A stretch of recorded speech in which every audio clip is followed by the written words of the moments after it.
Beno, jarduna. Bueno, vamos a continuar con la jornada. Y ahora vamos a prestar atención a las consecuencias de la reforma laboral. Desde la entrada en vigor de la reforma laboral, casi medio año desde el periodo de transición y desde el primer mes ha sido evidente su impacto. Estamos viendo cómo evoluciona el empleo, cómo está siendo esa evolución mucho más dinámica que la de la propia economía en términos de PIB.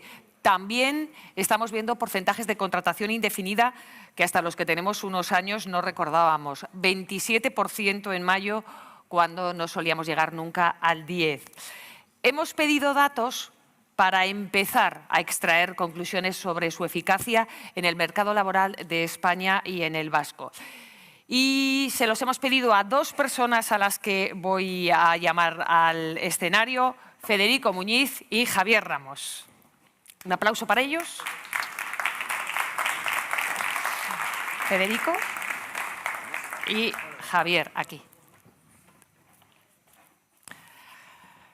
Primero se los hemos pedido a Federico Muñiz, que es subdirector general de Estadística e Información del SEPE desde 2008. Esa subdirección se encarga del SISPE, que es el Sistema de Información de los Servicios Públicos de Empleo, del Observatorio de Ocupaciones del SEPE y de la Estadística del Paro Registrado, Contrataciones y Prestaciones por Desempleo. Forma parte, Federico, del equipo de dirección de la Red de Servicios Públicos de Empleo de la Unión Europea para los temas de evaluación de su actividad. Viene con datos, no sé si muchos o pocos, pero antes no sé cuál de los invitados ha dicho necesitamos datos para empezar a tomar decisiones y para evaluar bien. Pues vamos a ver cuál es el panorama casi 3 meses después. Federico, buenos días. Buenos días, Eva, buenos días a todas y a todos y muchísimas gracias por invitarnos a estar aquí en Euskadi, en Bilbao, en este día fresquito, ya sin tanto agobio de calor, para poder no castigar con datos, porque castigar con datos es algo que no debe hacerse nunca, pero sí para ponerlos en valor. Antes se ha sugerido aquí que los datos se utilicen, obviamente. Los datos son una mina de oro, los datos son una mina de oro. Y también ha habido, retomo, una alusión muy interesante a la toma de decisiones basada en evidencias. Si realmente en el nivel estratégico está permeando esa detección de evidencias para tomar las decisiones correctas, ¿no? Bueno, creo que podremos hablar un poco de todo ello. Pero entrando en la cuestión de la reforma laboral, las reformas laborales siempre parecen algo complejo, y lo son, normativamente lo son, pero la idea es básica. La idea que soporta principalmente esta reforma laboral es que si una actividad, una función, un servicio que se presta de manera continuada, de manera indefinida, por parte de una empresa, por parte de un ente público, tiene esa duración indefinida, debe prestarse formalizando una relación laboral que también sea indefinida. ¿Y eso se estaba haciendo en nuestro Estado? La respuesta es a veces sí y a veces no. Generalmente sí, pero en muchas ocasiones no. Hay todavía una cultura de temporalidad inicial, de vamos a ver si esta persona, vamos a ver si nos sirve o nos deja de servir. No, vamos a ver. Si una empresa fabrica lunas de vidrio templado y las fabrica todos los días del año, bueno, pues habrá altibajos en la producción, pero en principio esos puestos de trabajo deben estar soportados por una contratación indefinida. Y la contratación temporal, que también existe, debe ceñirse a circunstancias muy específicas y con causa. De ahí la famosa expresión de la causalidad vinculada con la contratación temporal. Bueno, pues del hecho de que eso no se estuviese haciendo, partía una singularidad que sí tenía y todavía tiene nuestro mercado de trabajo, que es la dualidad. La famosa dualidad, la proporción de personas que en la fotografía de cómo trabaja un país salen con un contrato de trabajo que no es indefinido. En el caso de la Unión Europea, para que nos hagamos una idea, pues en el periodo 2005 hasta la actualidad se ha venido sosteniendo una media del 10% de personas, que aproximadamente, un poco menos del 10%, que trabajan con un contrato temporal. En España esa cifra ha sido más del doble. En España en ese mismo periodo esa cifra ha oscilado entre el 25 y el 20 y ahora está en torno al 20 aproximadamente.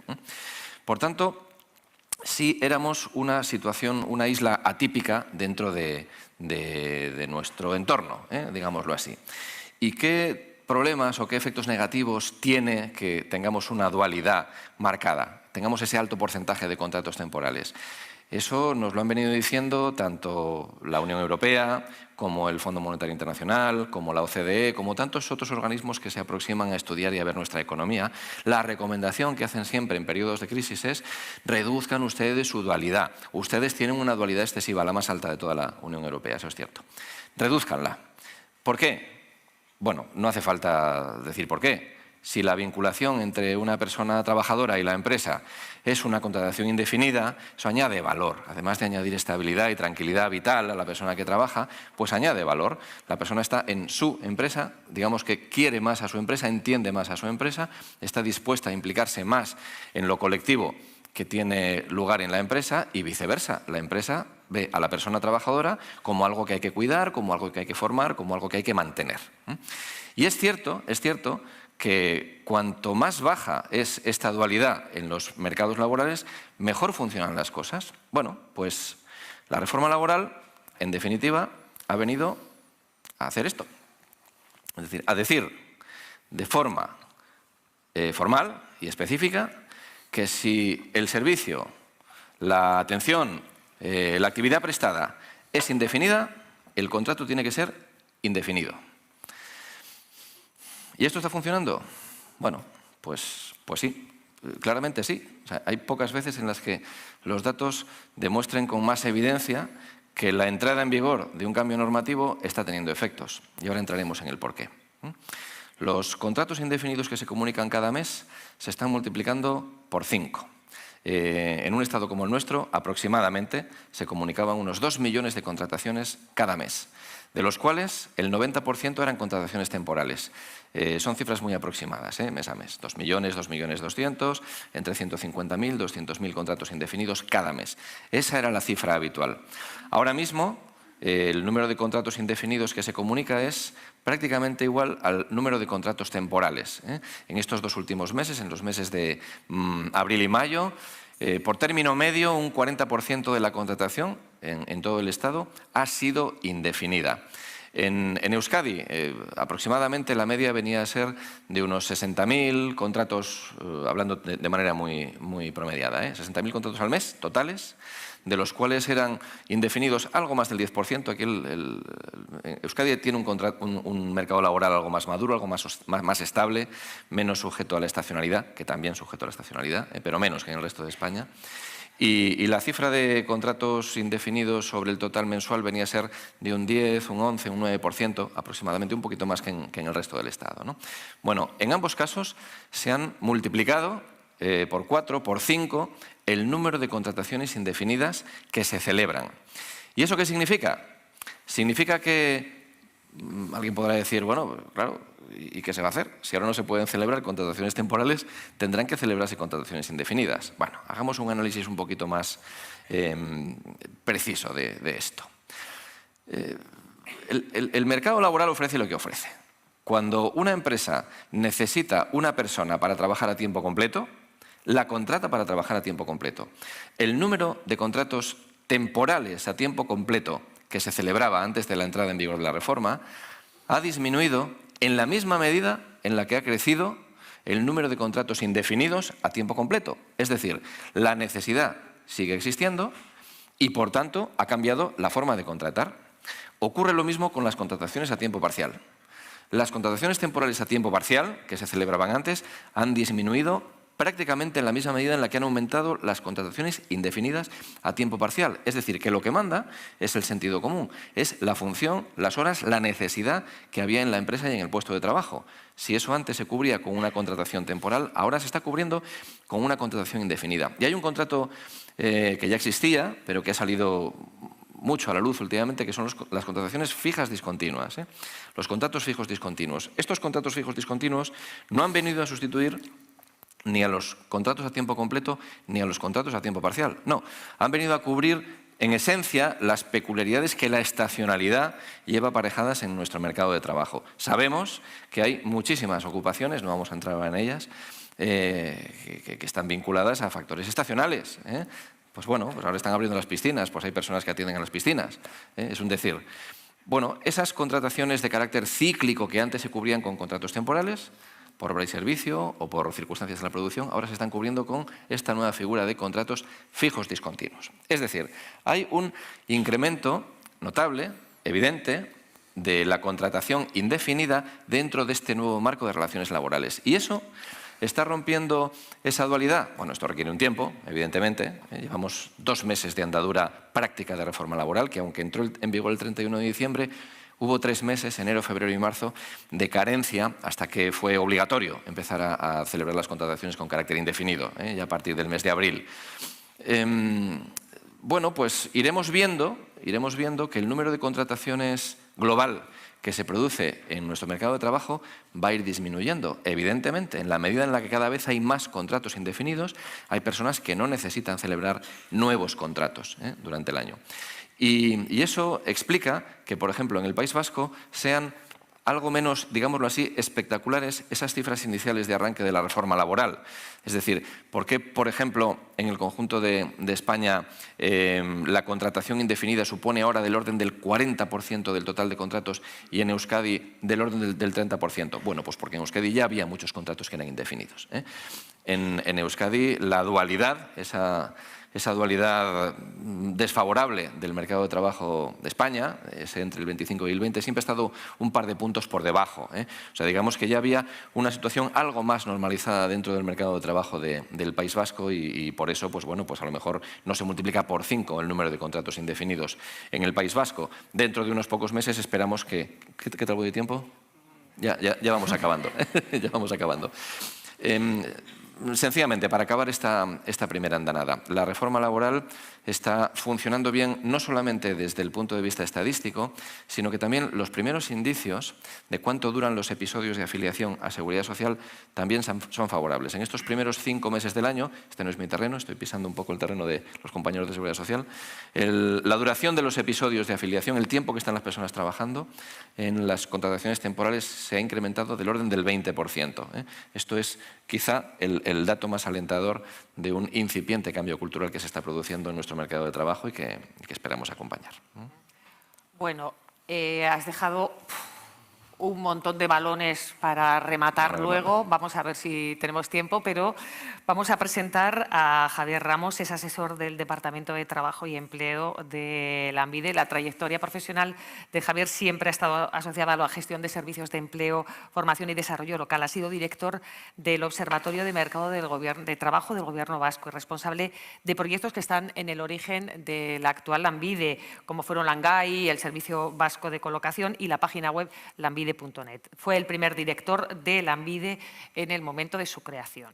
Lo primero que te voy a preguntar es, en tu intervención, si puedes comentar algo, si te parece que el diagnóstico que he hecho, lo que conoces más cerca, que es Euskadi, va por ahí. Y después, completando los datos que nos ha dado Federico, me gustaría reflexión, y ahí ya podemos implicar luego a Federico. ¿Cómo es nuestro mercado de trabajo? ¿Qué pretendía la reforma, si lo ha conseguido o no? ¿Qué proyección vas hacia el futuro? Bueno, pues todo lo que se te ocurra, no tanto con datos, ya, aunque los ha dado Federico, para completar. Bien, Egunon. Lo primero, agradeceros la compañía y la atención a los que estáis aquí.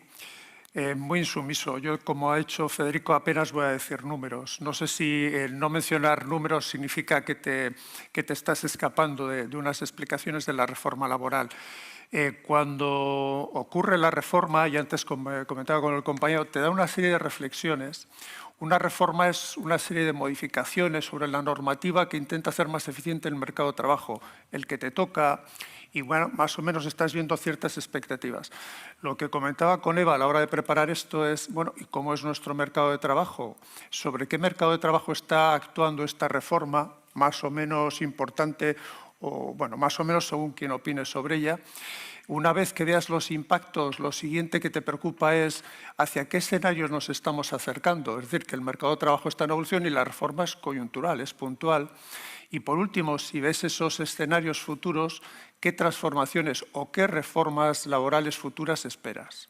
Entonces, eso es un poquito lo que os había preparado y para que lo veáis un poco y no se me vayan las ideas, analizando lo que nos ha pasado en estos últimos 13-14 años, desde la última gran crisis del 2008 para acá, tenemos un mercado de trabajo en Euskadi que yo no sé si es generalizado y lo podríamos extrapolar a todo el Estado, y que viene a estar caracterizado por eso. Sobre esto es lo que la reforma laboral ahora mismo está intentando impactar. ¿Qué tenemos? Tenemos una tasa de actividad reducida. Esto es importante. El conjunto de canteras de personas que pueden ayudar al mercado de trabajo en Euskadi es reducida. Es una tasa reducida. Mantenemos la ocupación. Estamos comentando que empezamos a tener récords de ocupación, pero básicamente eran parecidos a los que teníamos en 2008. Luego han pasado 14 años y estamos, en este caso, en la misma posición. Tenemos más desempleo.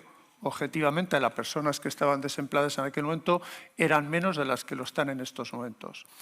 Tenemos una mayor ocupación a jornadas a tiempo parcial y hasta que la reforma laboral, vamos a darle tiempo, lo corrija, con menos estabilidad laboral. Menor conflictividad laboral. Esto es lo que hemos ido generando y produciendo a lo largo de estos años. Tenemos mejores parámetros de salud y seguridad laboral. Mejoran las condiciones de conciliación. Tenemos una población activa ocupada con los mejores niveles de cualificación de los últimos tiempos. Se han reducido las tasas de pobreza. Tenemos que no se han reducido significativamente aquellos parámetros que marcaban la igualdad o la no discriminación entre mujeres y hombres. Estamos muy parecidos que en el año 2008 y tenemos una pérdida de poder adquisitivo de los salarios. Este es el mercado de trabajo de Euskadi a grandes rasgos. Podríamos poner más detalles, pero esto es lo que lo caracteriza. Sobre esto viene una reforma y viene a corregir determinadas cosas. Claro, la reforma era ambiciosa, era importante, pero apuntaba unas determinadas cosas, no a todas ellas. ¿Qué es lo que buscaba fundamentalmente la reforma laboral? Hay muchas cosas, podemos extendernos, ¿no? Pero no es el caso. Corregir la temporalidad, yo creo que lo ha comentado perfectamente Fede. Revertir aquellos instrumentos que hacían más difícil la negociación colectiva, sobre todo para contribuir a lograr las mejores condiciones de trabajo sin penalizar la flexibilidad de las empresas. Y por último, incorporar a la legislación los ERTEs. Esto es lo más importante. ¿Qué es lo que se ha conseguido? Pues, como decía Fede, es que esta mesa, este Mercalán ocurre ahora en junio y a la criatura pues apenas le ha dado tiempo a balbucear, a decir algo. En los términos cuantitativos, datos en relación con el número y el porcentaje de los contratos indefinidos, pues me remito a lo que ha dicho Fede. La senda y la trayectoria, la tendencia es muy positiva. Respecto a lo segundo, vamos a darnos un poquito de tiempo, vamos a ver si esa nueva regulación permite que esas posibles dificultades que existían antes en la negociación colectiva se van corrigiendo. Y el tercero, me parece que solo con el hecho de que ya se introduzca en esta reforma laboral es un éxito. Aquí sí que voy a dar unos poquitos datos. La pandemia, allá por febrero o marzo del 2020, se nos caía el mundo. Literalmente notabas cómo se te escapaba el agua entre las manos. Cuando buscábamos datos de cuántas personas en aquel momento, en el mes de abril, estaban acogidas a ERTEs, del orden de 115.000 aproximadamente estaban acogidas en aquel momento a ERTEs. Si todas aquellas personas hubiesen tenido esa red de protección que eran los ERTEs, hubiesen ido seguramente todas al desempleo. Uno de los mayores problemas que tiene el mercado de trabajo estatal y el de Euskadi es que en cualquier crisis reaccionamos a una destrucción de empleo bestial. Destruimos empleo como pocas economías en Europa. Y luego necesitamos, como hemos visto, 10, 12 años para recuperar esos niveles de empleo. Los ERTEs es probablemente una de las opciones, a modo y manera de otras fórmulas que existen en Europa, más interesante para evitar esta sangría. Os decía, preguntaba también antes Eva, bueno, pues tenemos ese mercado de trabajo y en ese mercado de trabajo ha incidido la reforma con esos tres grandes conceptos. Pero en estos momentos en Euskadi, yo creo que también en términos generalizados, ¿hacia dónde vamos? ¿Cuáles son esos escenarios a los que nos estamos moviendo? Muchos de los que estáis aquí sabéis que en el departamento y en Lanbide tenemos un modelo econométrico, Futurelan, que hacemos proyecciones de empleo. Las que en estos momentos nos ofrecen, y teniendo en cuenta lo volátil que es todo en estos tiempos, no tendremos más remedio que actualizar los datos año a año, pero lo que en estos momentos nos devuelve es esos números que veis allí. Entonces, cerramos el año 21 con un volumen de empleo de 945.000 personas. pero muy probablemente a poco que las tendencias se mantengan, tendríamos un nivel de empleo de 1.085.000. ¿Qué ocurre en esos 11, 12 años próximos? Pues que además de las oportunidades propias del mercado de trabajo, va a haber una salida importantísima por cuestiones demográficas del mercado de trabajo, las jubilaciones.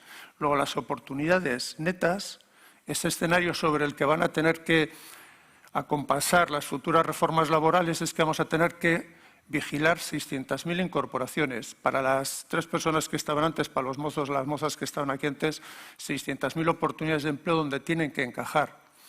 Pero comentábamos antes, en el Congreso del año pasado, por noviembre, una intervención brillante, Antón Costa dijo que lo más interesante a veces no es saber dónde tienes el destino, la meta, sino es la transición.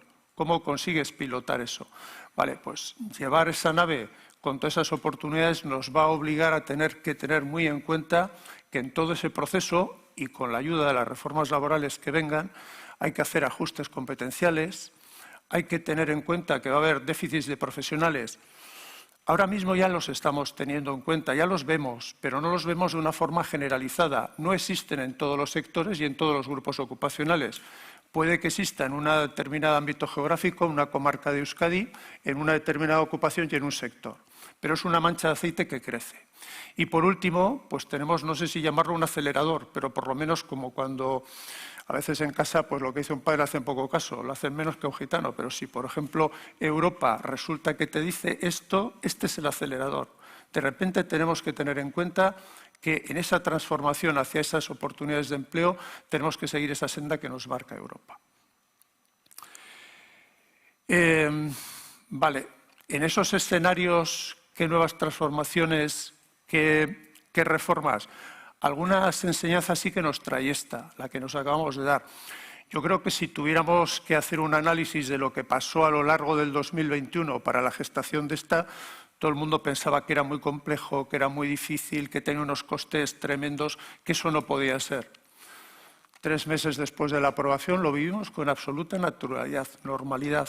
Ha ocurrido y lo vivimos sin ningún trauma, lo cual quiere decir que probablemente las próximas debemos pensar que esto puede ocurrir. No tenemos que estar predispuestos a decir que son inalcanzables y que van a tener unos costes inalcanzables también. En ese sentido, si tardamos tanto en producirlas, pues la productividad de gobierno, como la entidad que pone la mesa y los agentes sociales que intenta llegar a esos acuerdos, reconozcamos que es baja. Y teniendo en cuenta sobre todo que esta ya nos ha demostrado que es viable. Vamos a movernos. Y es verdad que todavía no tenemos datos, no tenemos una situación consolidada de información para saber hacia dónde vamos. Pero en estos momentos yo sí que pensaría que contenido el desempleo, en la medida que lo he comentado, la temporalidad, nos quedan otros grandes elementos de la calidad del empleo, las jornadas parciales, los salarios. Y creo, sinceramente, que el mayor proceso transformador donde tenemos que aplicar casi todas las reformas futuras es cuál es el peso, cuál es el valor, qué significa el factor trabajo en la generación y en el reparto de riqueza. Y ahora mismo, también a título muy personal, pienso que cotiza a la baja. En estos momentos yo creo que en la actualidad vivimos una paradoja económica. Cuando tú entrabas a la universidad, te decía todo el mundo que cuando un bien o un producto escasea y existe una demanda sostenida o aumenta, el precio tiene que subir, pues los salarios no suben. Y muy probablemente tenga que ver con lo que os he comentado. Aquí no hay buenos y malos, no hay empresas que no quieran subir salarios. Es muy probable que el factor trabajo en estos momentos, en ese escenario de qué genero, qué riqueza y qué reparto tengo que hacer al respecto, cotiza a la baja. Y en estos momentos la tecnología impulsada por el capital que la propicia, pues probablemente sea más protagonista de esa productividad, de esa generación de riqueza y reclama más reparto. Ahí es donde yo creo que tenemos el reto de los próximos años, ahí es donde tenemos que aplicar todas esas reformas laborales. Federico, sobre esta última reflexión, los salarios cotizan a la baja y debería ser objeto de una nueva reforma laboral. ¿También lo ves tú así?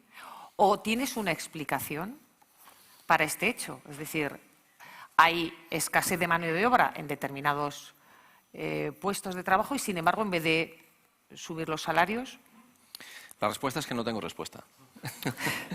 No, a ver, hay que ser realistas y humildes sobre todo, ¿no? No tenemos respuesta. Y seguro que no es debido únicamente a un factor, nada más, ¿no?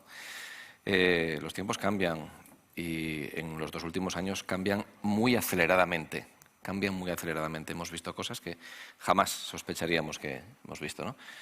Las personas nos hemos quedado en casa 3 meses, mano sobre mano, y hemos encontrado soluciones. Algunas pues, han sido en forma de protección por parte del Estado. Otras han sido pues, porque nos hemos reinventado, nos hemos formado. Hemos decidido que la vida que llevábamos antes a lo mejor no nos satisfacía tanto, o sí, ¿eh?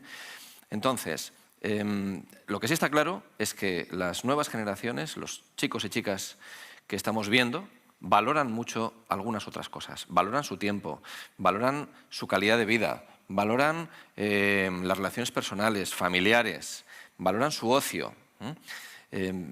Quizá nuestra generación valoraba otras cosas, por lo que fuese, porque teníamos necesidad de salir del espacio que compartíamos en familia, para irnos a otros espacios, y no nos importaba trabajar 12 o 13 horas por más dinero, ¿no? Ahora no estamos en esta situación, ¿no? Entonces, habrá factores culturales, habrá factores económicos, habrá factores de la propia evolución del mercado de trabajo y de las nuevas necesidades formativas que determinarán por dónde van las cosas, ¿no? Como administración, lo que debemos tratar es de ser siempre humildes, fiables, recopilar la mayor cantidad de información posible y usarla de forma inteligente. Una vez constatados los efectos sobre la temporalidad, los dos lo habéis dicho, el que haya repuntado la parcialidad, ¿está cambiando el mercado laboral? Esto se hizo para luchar contra cierto tipo de precariedad. ¿Está cambiando la forma de la precariedad? ¿Seguimos teniéndola, pero se está llamando de otra manera? Bueno, la calidad, precariedad, por poner los dos platos de la balanza, siempre ha existido. Si se corrige en estos momentos la temporalidad, no quiere decir que la otra se esté acentuando, sigue estando ahí. Miraba justo mientras estaba escuchando a la anterior mesa unos datos, 16, 35, 55. 16% es la población que en Euskadi en estos momentos tiene jornadas parciales, según la última encuesta estadística. 36% es el volumen más o menos estable de contrataciones, del 100% de las contrataciones de un mes, que son de naturaleza de tiempo parcial. Y el 55% es aquellas personas que estando en una jornada de tiempo parcial no la desean. Entonces, esa combinación es la que probablemente tenga que actuar futuras reformas. Eso sí que, de alguna manera, es precariedad. En Centro Europa o gran parte de Europa, la parcialidad es más importante cuantitativa y porcentualmente que aquí, que en Euskadi, que en España. Y, sin embargo, no tienes otro componente no deseada. Probablemente los ajustes personales, profesionales lo permiten. Y los salarios, yo entiendo que en estos momentos es necesario fijar la mirada en los salarios. Las 3 chicos, chicas que lo comentaban ahí no ponían énfasis, aunque algunas decían, oye, se paga poco. Silvia, sí, ¿eh? Se paga poco y eso es objetivo. No se puede construir una propuesta personal y profesional con unos salarios de esas características. Sin embargo, la situación que las empresas viven probablemente sea eso, la situación de costes asumibles del factor trabajo. Tenemos que ver cómo conseguimos revertir esa situación porque además, no sé, siendo egoístas, somos consumidores y si no tenemos esos ingresos, pues seremos escasos o malos consumidores. Luego, la precariedad son fórmulas que estaban ahí, que en estos momentos corregido, puesto una tirita sobre alguna de ellas, pues la mirada es cómo corregimos las otras. Javier ha dicho varias veces las próximas reformas, futuras reformas. Lo ha dicho 4 o 5 veces. Federico, habrá más reformas con todo lo que ha costado esta, que yo creo que también no es que ha costado tanto que casi somos hooligans de o a favor o en contra, porque realmente ha sido un parto muy difícil. ¿Habrá más y dónde tendría que poner el foco? Sin hooliganismo yo estoy a favor, yo espero que esta dure un tiempo. La crisis de 2008 hizo crecer dramáticamente el paro desde 2 millones hasta 5. Recuperados todos los indicadores macroeconómicos y la capacidad de crecimiento, nos quedamos con una cicatriz de 1 millón de personas en paro, que se dice rápido, de 2 a 3. Cuando estábamos en ese nivel de 3 llega esta pandemia y sube a 4 y yo, por mal aprendizaje de la crisis anterior, estaba convencido de que iba a haber cicatriz, de que no íbamos a volver a bajar a 3 y sí, se ha bajado a 3 otra vez. Hablo de pura estadística, nada más. Todo lo que sea apostar por el mantenimiento del empleo y por la dignificación del trabajo y por la consolidación de marcos laborales estables es bueno, es bueno. ¿Tiene un coste? tiene un coste, evidentemente. Esto nos cuesta dinero como ciudadanos europeos, como ciudadanos del Estado. Esto sale de nuestros impuestos, no es gratuito, pero confiemos en que ese ejercicio de corresponsabilidad ciudadana, de aportar algo más de nuestros ingresos al mantenimiento de las condiciones de trabajo, junto con un marco legislativo estable, pues nos ayude. Es decir, yo espero que esta reforma dure unos años. Sí. Sí, sí. Los dos estáis en servicios de empleo y estamos en una feria de empleo y formación. Podéis hacer una reflexión, no tenemos mucho tiempo, pero sobre el desajuste que hay entre oferta y demanda. También ha salido antes en las 3 transiciones. No hay determinados perfiles que las empresas necesitan y no se cubren en la actualidad. Tengo el informe último que hizo Confebask y decía que en un escenario previsto de aumento de la contratación, el 76% de las empresas que prevén contratar tienen dificultades para hacerlo. La mayor dificultad, el 88% de empresas encuentran dificultades para contratar en algunos sectores. ¿Eso se está dando? O sea, ¿lo percibís vosotros y en qué áreas? ¿Y por qué creéis? Igual es que, no sé, tenemos que ponernos las pilas todos los que estamos aquí. Bueno, yo diría que estos son frases muy de economía. El mercado no es transparente. No puede ser que tengamos 112.000 personas desempleadas y haya estos desajustes. Y digo que no es transparente porque muy probablemente las necesidades de las empresas existen. Tenemos un sistema educativo, por decirlo bien, que no es malo, por no cargar las tintas, diría que es bueno, que produce que las personas salgan al mercado de trabajo con un conjunto de competencias, conocimientos válido y, sin embargo, insisto, el mercado no es transparente. Las necesidades concretas que se tiene en el mercado de trabajo no se conocen bien y, sobre todo, los tiempos de ajuste son los que tenemos, sobre todo desde los servicios públicos, que trabajar, manejar. Ahí es donde yo creo que puede estar el margen. Sistema educativo razonablemente correcto, un mercado de trabajo más transparente, las necesidades de las empresas tienen que ser explicitadas, conocidas y luego los ajustes, probablemente todo el conjunto de instrumentos de políticas activas seguramente que ayudarán. Luego ahí soy como Fede, un hooligan entusiasta en que tenemos trayectoria y muy probablemente futuras reformas pues tengan que hacer que este mercado sea más transparente y más fluido. Por redondear y rematar, que estamos fuera de tiempo. Sí, time's up. Gracias, muy rápido. No solamente en el sector TIC, en el sector logístico, en el sector de los servicios, en el sector de los cuidados, en el sector sanitario, transportes, por abundar un poquito, se están produciendo dificultades. Ahí hay trabajo, en esos sectores hay trabajo. ¿Por qué se producen vacantes? En ocasiones, pues porque no hay cualificación suficiente entre las personas candidatas, porque no hay salarios suficientes o porque la conciliación es complicada. Básicamente son estas cosas. ¿Lo superaremos? Yo creo que el mercado se ajustará, sí, por supuesto, se ajustará. Al final hay que trabajar y hay que producir y hay que vivir. Y desde luego que nuestra labor es pues, ofrecer los mejores datos para que un servicio público de empleo que trabaja bien, como es Lanbide, por ejemplo, pues pueda tomar medidas para ayudar, siempre para ayudar. Desde los servicios públicos no tenemos la varita mágica, pero sí podemos ayudar y contribuir. Bueno, pues hasta aquí la reforma laboral en datos. No ha habido demasiados, pero sí ha habido reflexión, que es de lo que se trata todavía. La verdad es que necesitaremos, no sé cuál de los dos lo habéis dicho, un año para empezar a ver si es eficaz o no y en qué aspectos habría que modificarla en futuras reformas laborales. Me acojo al hooliganismo y a la confianza y al optimismo que habéis mostrado. Federico Muñiz, Javier Ramos, muchísimas gracias. Gracias a ti.